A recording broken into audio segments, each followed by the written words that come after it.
नाज़रीन अस्सलाम वालेकुम, मैं मोहम्मद रियाज़ अहमद सियासत न्यूज़ आइना में आपका खैर मकदम है। नाज़रीन, आप अच्छी तरह जानते हैं कि आज आलमी सतह पर जो खबर सबके लिए तशवीश का बाइस बनी हुई है वो खबर इसराइल की दरिंदगी से मुतालिक है। आप ये भी अच्छी तरह जानते हैं कि इसराइल किस तरह फ़लस्तीनियों का कत्लेआम कर रहा है। बहरहाल गज़ा पर इसराइली दरिंदगी का सिलसिला जारी है। आलमी सतह पर दबाव के बावजूद इसराइल इंसानी हुकूक को बुरी तरह पामाल करता जा रहा है। आलमी अदालत इंसाफ ने इसराइल को हुक्म दिया था कि वो रफ़ा में फ़ौजी कार्रवाई रोक दे, लेकिन इसराइली फोर्सेस ने उस हुक्म को बड़ी हक़ारत के साथ ठुकराते हुए रफ़ा के महफूज करार दिए गए इलाके में वाक़े बेघर फ़लस्तीनियों के कैंप पर बम बरसाए, जिसमें 45 फ़लस्तीनी शहीद हुए। शोधा में 23 ख़वातीन और बच्चे भी शामिल हैं जो ख़ैमा नस्ब करते हुए वहाँ मुक़ीम थे। हमले में ये भी बताया जाता है कि 249 फ़लस्तीनी शदीद ज़ख्मी हुए। इस हमले पर आलमी सतह पर हमेशा की तरह ज़बरदस्त चीख व पुकार हुई और दुनिया ने फिर एक बार जंग बंदी का मुतालबा किया। वाज़ेह रहे कि तल सुल्तान कैंप पर इसराइल ने बमबारी की। उसके साथ ही जबालिया, नुसीरत और गज़ा सिटी के मुख्तलिफ इलाकों में भी बेघर फ़लस्तीनियों के कैंपों पर इसराइली बमबारी की रिपोर्ट्स मिली हैं, जिसमें फ़लस्तीनी अहदेदारों के हवाले से बताया गया है कि बमबारी के उन वाक़यात में कम अज़ कम 160 फ़लस्तीनी शहीद हुए। इसराइल के एक आला मिलिट्री प्रोसिक्यूटर ने बमबारी के वाक़े को बहुत ही संगीन करार देते हुए कहा कि उसकी तहक़ीक़ात की जा रही है। इससे पहले इसराइल ने हमले की तौसीक़ करते हुए कहा था कि हमास को निशाना बनाया गया है। वाज़ेह रहे 7 अक्टूबर से अब तक इसराइली हमलों में 36,050 फ़लस्तीनी शहीद और 81,000 से ज़ायद ज़ख्मी हुए। शोहदा और ज़ख्मियों में ख़वातीन और बच्चों की अक्सरियत है। गज़ा में बेघर फ़लस्तीनियों के ख़ैमों पर इसराइली बमबारी को लेकर सारी दुनिया में तशवीश का इज़हार किया जा रहा है। कई मुल्कों ने इस वाक़े की शदीद अल्फाज में मज़म्मत भी की है। रफ़ा के कैंप पर इसराइली बमबारी और उसमें 45 फ़लस्तीनियों की शहादत और दर्जनों के ज़ख्मी होने पर कई मुल्कों और बेशुमार आलमी तंजीमों ने इसराइल की मज़म्मत की है। फ़लस्तीनियन प्रेसिडेंसी ने पीर को एक बयान में इसराइल पर इल्ज़ाम आयद किया कि वो जानबूझकर शहरियों को निशाना बना रहा है।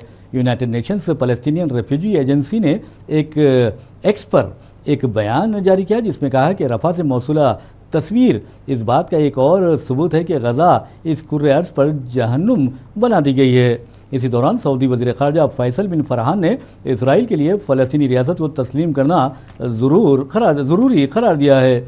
बेल्जियम के दारुल हुकूमत ब्रसेल्स में मीडिया से बात करते हुए सऊदी वज़ीर ख़ारजा का कहना था कि इसराइल का फ़लस्तीनी रियासत को तस्लीम करना ज़रूरी है और ये इसके मफाद में है।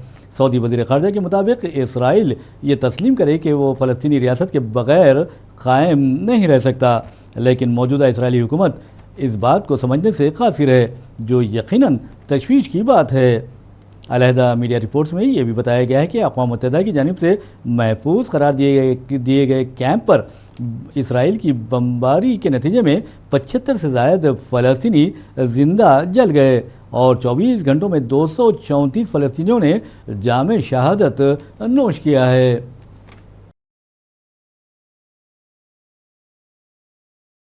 नाज़रीन, आप अच्छी तरह जानते हैं कि हालिया अरसे के दौरान हमारे मुल्क में ये देखा जा रहा है कि झूठ बहुत ढटाई के साथ बोली जा रही है। यानी अगर कोई झूठ बोलता है, चाहे वो सियासतदान हो या फिर कोई ब्यूरोक्रेट हो, वो शर्माता नहीं है। तो क्या हमारे मुल्क में अब झूठ को कानूनी करार दिया जाना चाहिए? ये सबसे अहम बात है। जायज़ करार दिया जाना चाहिए, ये सबसे अहम बात है। लेकिन एक बात ज़रूर है कि आज ये देखा जा रहा है कि जो झूठे हैं या फिर प्रोपेगेंडे में मसरूफ़ है, वो सच बात कहने वाले या हक बात कहने वालों पर छाए हुए हैं। लेकिन याद रखिए, जहाँ तक झूठ का सवाल है, जहाँ तक प्रोपेगेंडे का सवाल है, वो आर्जी होता है।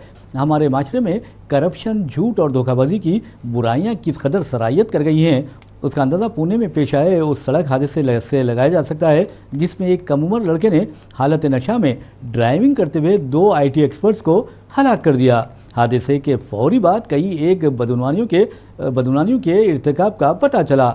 हद तो ये है कि डॉक्टरों ने ये बताने के लिए कि लड़के ने शराब नहीं पी थी, उस लड़के के खून के सैंपल को تبدیل کر دیا۔ اب رپورٹ آئی ہے کہ اس معاملے میں 2 ڈاکٹروں کو گرفتار کر لیا گیا ہے۔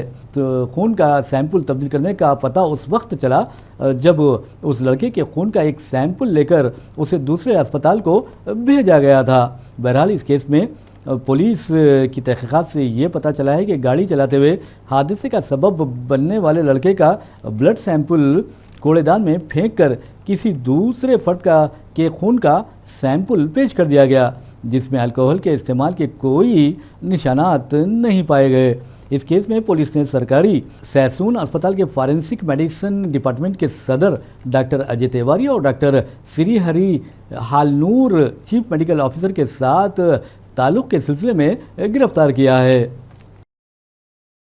ناظرین، آپ کو ہم لیے چلتے ہیں مالیگاؤں، اور مالیگاؤں میں آپ اچھی طرح جانتے ہیں کہ کس طرح وہاں مجلس اتحاد المسلمین کی مقبولیت میں اضافہ ہوا، اور اس کے بعد وہاں ان کا ایک رکن اسمبلی بھی منتخب ہوا تھا، اور یہاں تک کہ آپ دیکھیں گے کہ مالیگاؤں میں کئی ایک کونسلرز مجلس کے منتخب ہوئے۔ بہرحال اہم جو خبر آپ کو سنانے جا رہے ہیں وہ یہ ہے کہ مجلس اتحاد المسلمین کے لیڈر اور سابق میئر کو وہاں گولی ماری گئی، ایک نہیں بلکہ 3 راؤنڈ فائر ان پر کی گئی، جس کے نتیجے میں وہ شدید زخمی ہو گئے۔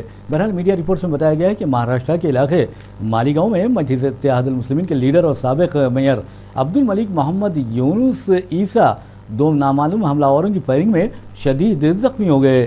یہ واقعہ پیر کی صبح اس وقت پیش آیا جب وہ اولڈ آگرہ روڈ میں واقع ایک دکان کے باہر بیٹھے ہوئے تھے۔ یہاں موصولہ اطلاعات میں بتایا گیا ہے کہ پولیس نے تحقیقات کا آغاز کر دیا، تاہم اب تک کسی حملہ آور کی گرفتاری عمل میں نہیں لائی گئی۔ رپورٹس میں یہ بھی بتایا گیا ہے کہ انہیں سینے کے بائیں جانب سیدھی ران اور سیدھے ہاتھ میں گولیاں لگیں۔ اسی دوران ملی رپورٹ میں بتایا گیا ہے کہ ملک کی حالت مستحکم ہے۔ دوسری طرف اسد الدین اویسی نے اس واقعے کو ایک منصوبہ بند سازش قرار دیتے ہوئے چیف منسٹر مہاراشٹر ایکناتھ شنڈے اور پولیس سے سخت کارروائی کا مطالبہ کیا۔ سمندری طوفان ریمل نے مغربی بنگال اور پڑوسی ملک بنگلہ دیش میں زبردست تباہی مچائی ہے۔ یہاں موصولہ رپورٹس میں بتایا گیا ہے کہ صرف مغربی بنگال میں اس طوفان کے نتیجے میں 6 افراد اپنی زندگیوں سے محروم ہوئے، جبکہ 15,000 سے زائد مکانات کو زبردست نقصان پہنچا ہے۔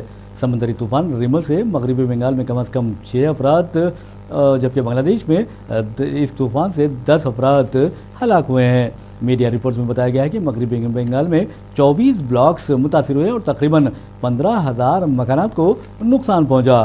مغربی بنگال میں طوفان نے عام زندگی مفلوج کر کے رکھ دی ہے، اور جو 6 افراد اپنی زندگیوں سے محروم ہوئے یا ہلاک ہوئے ان میں 4 برقی شاک لگنے سے ہلاک ہوئے ہیں۔ ناظرین، ہم آپ کو لیے چلتے ہیں جنوبی ریاست تلنگانہ کے دارالحکومت حیدرآباد۔ آپ کو اندازہ ہے کہ بریانی یہاں کی شہرت رکھتی ہے، اور یہاں آپ کو یہ بھی بتا دیں کہ ساری دنیا میں بریانی کے ساتھ ساتھ یہاں کی حلیم بھی بہت زیادہ پسند کی جاتی ہے، اور اس کی اپنی ایک منفرد پہچان ہے۔ بہرحال حیدرآباد میں یہ بھی بتا دیں کہ فوڈ سیفٹی ڈپارٹمنٹ تلنگانہ کے عہدیدار شہر اور اطراف و اکناف کے مختلف ریسٹورنٹس پر دعوے کرتے ہوئے وہاں کی جانچ کر رہے ہیں، اور وہاں دیکھ رہے ہیں کہ یہ ان ریسٹورنٹس میں کھانا کس طرح پکایا جاتا ہے یا پکوان کس طرح کیا جاتا ہے۔ بہرحال جو خبر ہم آپ کو پیش کر رہے ہیں وہ یہ ہے کہ حیدرآباد کی ایک ریسٹورنٹ ہے کرانا گرانڈ ہوٹل، ناگول الکاپوری ایکس روڈ میں یہ واقع ہے، اور وہاں پر بتایا جاتا ہے کہ لفٹ کولیپس ہونے کے نتیجے میں کم از کم 6 افراد زخمی ہو گئے، اور یہ بھی بتایا جاتا ہے کہ اس ریسٹورنٹ میں رسم کی ایک تقریب کے دوران یہ حادثہ پیش آیا۔ جو نوجوان زخمی ہوئے ہیں ان کی عمریں 32 سال کے درمیان بتائی جاتی ہے۔ ان تمام کو ایک خانگی اسپتال میں بھی بھرتی کر دیا گیا ہے۔ ناظرین، اسی کے ساتھ ہم اپنا پروگرام اختتام کو پہنچاتے ہیں۔ اپنے میزبان محمد ریاض احمد کو اجازت دیجیے، انشاءاللہ پھر ملاقات ہوگی، پھر بات ہوگی، تب تک کے لیے اللہ حافظ۔